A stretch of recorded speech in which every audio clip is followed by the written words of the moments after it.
खबर कांग्रेस से जुड़ी ही है, क्योंकि छत्तीसगढ़ की बात करना जरूरी है।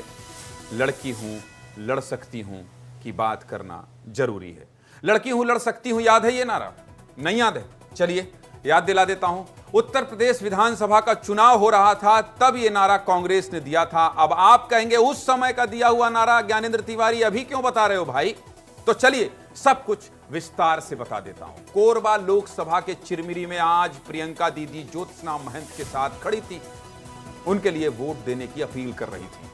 लेकिन छत्तीसगढ़ में ही कांग्रेस की एक बेटी लगातार अपने आत्मसम्मान के लिए लड़ाई लड़ रही है। वही लड़की जिसने कांग्रेस का लड़की हूं, लड़ सकती हूं जैसे नारों को खूब प्रचारित किया है।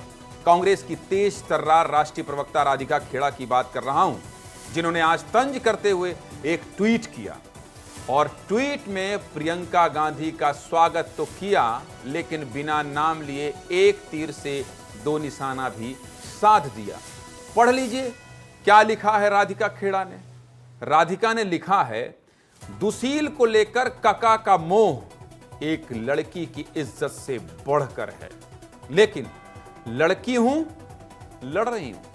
मर्यादा पुरुषोत्तम प्रभु श्री राम जी के ननिहाल में दीदी का स्वागत है। दीदी यानी प्रियंका गांधी। अब समझिएगा इशारा, ये खबर क्यों बड़ी है, ये खबर क्यों विस्तार से उसमें दिखा रहा हूं।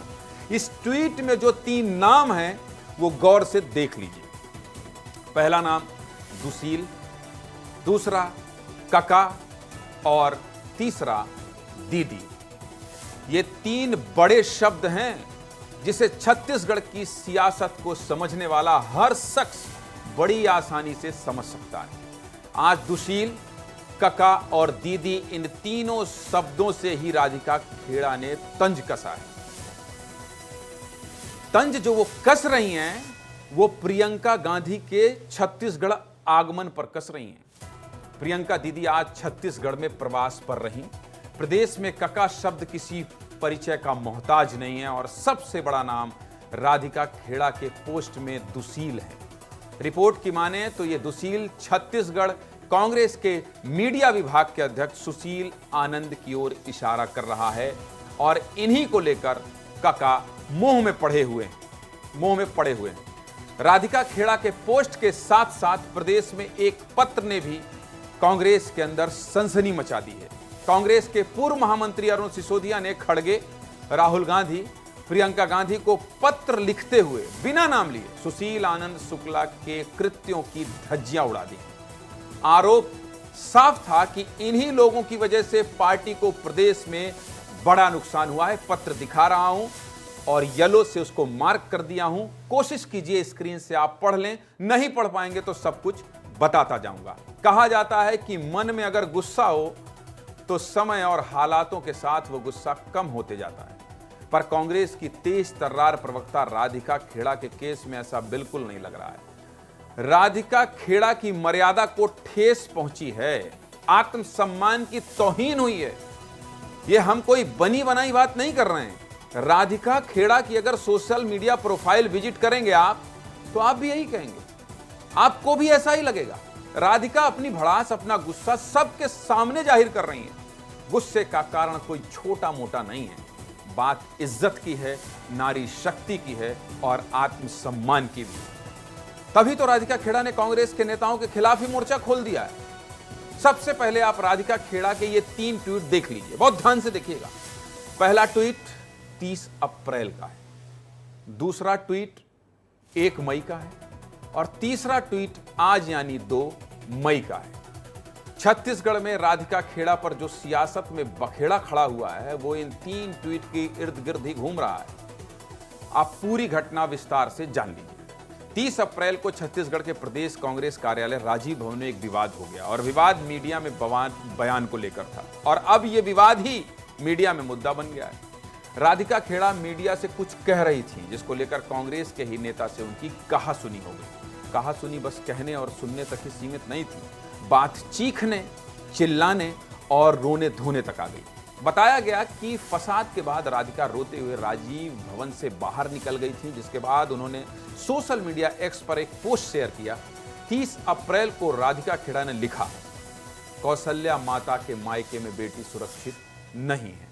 पुरुषवादी मानसिकता से ग्रसित लोग आज भी बेटियों को पैरों तले कुचलना चाह रहे हैं।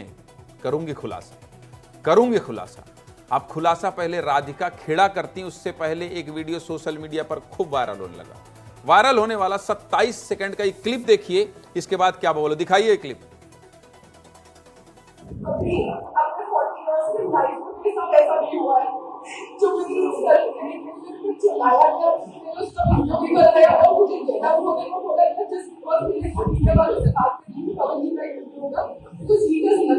जब उसके बाद चिल्लाता है मैं पार्टी से भी इस्तीफा देती हूँ और लीविंग द पार्टी। सर ऐसा नहीं है मैं पार्टी छोड़ के चालू हुआ तो कभी अपने 40 इयर्स की लाइफ में मेरे साथ ऐसा नहीं हुआ है जो मुझे चिल्लाया गया उसका वीडियो भी कर रहा है और मुझे डेटा होने को बोला था जिस बहुत मेरे मीडिया वालों से बात करनी थी कभी नहीं का इंटरव्यू होगा कुछ ही डज नथिंग। 2 दिन से ये खबर चल रही है, बहुत दुखी है राधिका खेड़ा। दुखी होने की खबर तो चल गई थी, लेकिन इससे इतने विस्तार से ये खबर दिखाने के पीछे का मकसद ये है कि प्रियंका गांधी की मौजूदगी में ये सब कुछ हो रहा है। प्रियंका गांधी की मौजूदगी में ये सब कुछ हो रहा है। प्रियंका गांधी छत्तीसगढ़ में है तब सब कुछ हो रहा है। प्रियंका गांधी के रोने और गुस्सा होने की खबर कल खत्म हो गई थी, लेकिन प्रियंका गांधी की मौजूदगी में अगर राधिका खेड़ा ये लिख रही हैं तो ये बहुत बड़ी खबर है। 30 अप्रैल तक कांग्रेस के लिए मुखरता से आवाज उठाने वाली राधिका खेड़ा पार्टी दफ्तर में फूट फूट कर रो रही थी। फोन पर बात करते हुए चीख रही थी, चिल्ला रही थी, कह रही थी मैं इस्तीफा दे रही हूं। I am leaving the party. अंग्रेजी मेरी कमजोर है, यानी मैं पार्टी छोड़ रही हूं, इतना तो मैं भी समझता हूं।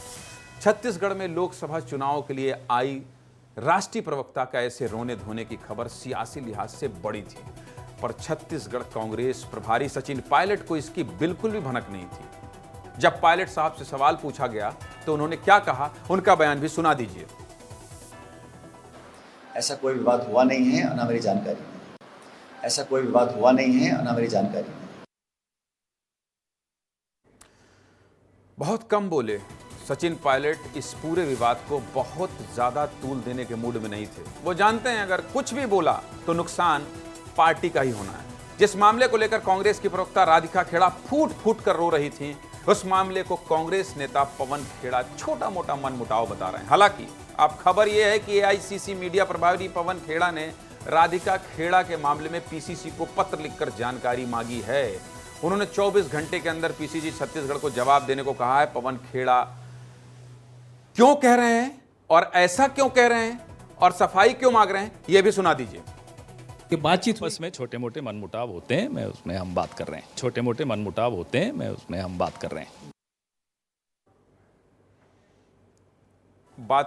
ऐसी ही परिस्थितियां कांग्रेस के प्रवक्ताओं को, कांग्रेस का पक्ष रखने वालों को परेशान करती हैं, उन्हें जवाब देने के लिए मजबूर करती हैं कि क्या जवाब दें, फिर झल्ला जाते हैं और छोड़कर भाग जाते हैं। इसी मुद्दे पर विस्तार न्यूज ने छत्तीसगढ़ के डिप्टी सीएम अरुण साव से भी बातचीत की। अरुण साव क्या कह रहे हैं, यह भी सुनाइए। हर घर में हर जगह नारी सम्मान की परंपरा रही है, उसका पालन कांग्रेस पार्टी के कार्यालय में नहीं हो रहा है। ये बताता है कि कांग्रेस महिला विरोधी है। देखिए, ये तो राधिका खेड़ा जी को तय करना है कि उन्हें कहाँ जाना है, पर कांग्रेस में ये स्पष्ट हो गया कि महिलाओं का सम्मान नहीं है। महिला विरोधी बता रहे हैं कांग्रेस को अरुण साव। कांग्रेस संस्कृति का सम्मान नहीं करती। राधिका खेड़ा के बीजेपी में शामिल होने के सवाल को लेकर अरुण साव बीजेपी के दरवाजे खुले होने का भी संकेत दे रहे हैं। इस मामले में काका यानी भूपेश बघेल से भी सवाल हुए। पूर्व सीएम भूपेश बघेल को भी सुन लीजिए, वो क्या कह रहे हैं। काका वही हैं, सुनाइए भाई। पवन खेड़ा जी जो मीडिया से देखते हैं, उन्होंने कहा हम इसकी जांच कराएंगे। बात समाप्त होगी, जांच होगी, जो गलत पाएगा उसकी लापरवाही होगी। काका यानी भूपेश बघेल कह रहे हैं जांच करवाएंगे, यानी मामला जांच पड़ताल तक तो पहुंच ही गया है। अब ऐसे विवाद करेंगे तो मोदी से कैसे लड़ेंगे। छोटे छोटे विवाद जब इतने बड़े हो जाएंगे तो सरकार कैसे बनाएंगे। सवाल मेरे नहीं है, अब ये जनता कहने लगी है। खैर, मेरा काम था पूरे विवाद को आपको विस्तार से समझाना और दिखाना। मैंने अपना काम कर दिया है। कांग्रेस अपना काम करे, राधिका खेड़ा अपना निर्णय करें। मेरा क्या है, हमारा तो सभी को प्रणाम है।